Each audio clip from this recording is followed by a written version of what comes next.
Business ফ্যাকাল্টিতে আপনারা জানেন এখানে একটা লাইব্রেরি আছে। সেই লাইব্রেরিতে 2023 সালের পর থেকে বন্ধ আছে। তো বিশ্ববিদ্যালয়ের জাস্ট আপনারা একটু চিন্তা করুন, একটা বিশ্ববিদ্যালয়ের কাজ কি? গবেষণা করা, নতুন নতুন নলেজ প্রোডাকশন করা।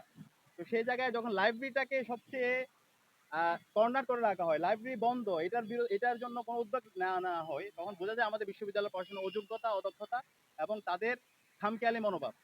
তো আমরা শিক্ষার্থীর সাথে কথা বলেছি এবং ইনশাআল্লাহ শিক্ষার্থীদের ম্যান্ডেট পেয়ে আমরা যখন বিজয়ী হয়ে আসবো, আমরা সবার আগেই ঢাকা বিশ্ববিদ্যালয়ের এই লাইব্রেরি সংস্কার এবং এই লাইব্রেরিটা চালু করবো ইনশাআল্লাহ। এবং এর পাশাপাশি এখানকার শিক্ষার্থীদের এখানে যে আমাদের হচ্ছে ক্যান্টিন আছে, সেখানের যে খাবারের দাম সেটা অনেক বেশি এবং এই খাবার নিয়ে বাণিজ্য করা হয় এখানে। তো শিক্ষার্থীদের যে খাবার, এটা হচ্ছে আমাদের একটা মৌলিক অধিকার। সে জায়গায় ভর্তুকি দেওয়া এবং খাবারের মান এটা হচ্ছে একটা সুলভ মূল্যে নিয়ে আসা, সেটার জন্য আমরা কাজ করব। পাশাপাশি এখানে যে ক্লাসরুমগুলো আছে, ক্লাসরুমে আমরা বলছি বিশ্ববিদ্যালয়ে আমাদের যারা শিক্ষক আছে তারা আমাদের শ্রদ্ধার জায়গা। শিক্ষকরা দেখা গেছে আমাদেরকে যেভাবে পাঠ মূল্যায়ন করা দরকার, যেভাবে আমাদের পাঠদান দরকার, সে জায়গায় আমরা সিনসিয়ারিটির অভাব দেখতে পাই। এবং আমরা বলে থাকি আমরা হচ্ছে জুনিয়র স্কলার এবং আমাদের শিক্ষকরা হচ্ছে সিনিয়র স্কলার। কিন্তু বিশ্ববিদ্যালয়ে আমাদের সম্মানিত শিক্ষকরা তখন তারা যখন প্রাইভেট ইউনিভার্সিটি ক্লাসে তারা অনেক যত্ন সহকারে নেয়, কিন্তু আমরা যারা আছি সে জায়গায় আমরা আমাদের শিক্ষকদের যেভাবে আমাদেরকে মূল্যায়ন করা দরকার সে জায়গায় আমরা দেখতে পাই গ্যাপ। এবং অনেক শিক্ষার্থী সেই জায়গায় সাপ্রেশন অপারেশনের মধ্যে তাদেরকে যেতে হয়।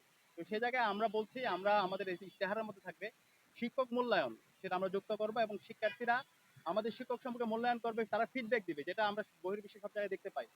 তো এই প্রস্তাবনাগুলো আমরা শুনছি এবং এর পাশাপাশি আমরা আশঙ্কা অনুভব করছি আমাদের যারা ক্যান্ডিডেট আছে তারা ক্রমাগত, আমাদের যারা প্রার্থী আছে বিশেষ করে আমাদের যারা নারী প্রার্থী আছে তাদের বিরুদ্ধে ক্রমাগত তারা সাইবার বুলিং করছে, অনলাইনে তারা হ্যারাসমেন্ট করছে। আমরা বিশ্ববিদ্যালয় প্রশাসনকে জানিয়েছি, এরপরও আমরা দেখতে পাচ্ছি বিশ্ববিদ্যালয় প্রশাসনের নীরবতা। এবং আমরা গতকালকে একটা নিউজও দেখতে পেয়েছি বিশ্ববিদ্যালয়ে আমাদের যারা শিক্ষকরা আছে, হল প্রভোস্টরা, কিছু কিছু প্রভোস্ট তারা নির্বাচনকে বন্ধ করার জন্য, নির্বাচনকে বানচাল করার জন্য চেষ্টা করছেন বলে আমাদের কাছে মিডিয়া মাধ্যমে আমাদের কাছে তথ্য এসেছে। তো এই ধরনের কাজ যারা করছেন আমরা অনুরোধ করবো, আপনার শিক্ষক হিসেবে আপনার আদর্শ থাকতে পারে, কিন্তু আমরা সবাই ছাত্র। আপনি এমন কোনো কাজ করবেন না যেটার মাধ্যমে ছাত্র এবং শিক্ষক প্রতিপক্ষ হিসেবে দাঁড়ায় যায় এবং কোনো একটি ছাত্র সংগঠনকে আপনারা স্পেশাল ফেভার দিচ্ছেন। বরং আপনাদের দায়িত্ব হবে লেভেল প্লেইং ফিল্ড ইনশিওর করা। এই জুলাই বিপ্লব পরবর্তী ক্যাম্পাসে যে গণতান্ত্রিক পরিবেশ তৈরি হয়েছে সেটার একটা সাস্টেনেবল পজিশনে নিয়ে যাওয়া এবং এর মাধ্যমে পুরো বাংলাদেশে একটি চমৎকার বার্তা দেওয়া। তো আমরা আশা করব আমাদের শিক্ষকরা সে জায়গায় দায়িত্বশীল আচরণ করবে। নির্বাচন কমিশনকে আমরা বলছি লেভেল প্লেইং ফিল্ড ইনশিওর করার জন্য যারা আচরণবিধি লঙ্ঘন করছে তাদের বিরুদ্ধে ব্যবস্থা নেওয়া। এবং পাশাপাশি আমাদের যারা ছাত্র সংগঠন আছে, যারা অ্যাক্টিভিস্ট আছে, আমরা সবাইকে অনুরোধ করছি আসুন আমরা আমাদের মেধার প্রতিযোগিতা করি, আমাদের আইডিয়ার প্রতিযোগিতা করি এবং শিক্ষার্থী বান্ধব যে দাবি দেওয়াগুলো আছে সেগুলো নিয়ে আমরা কথা বলি।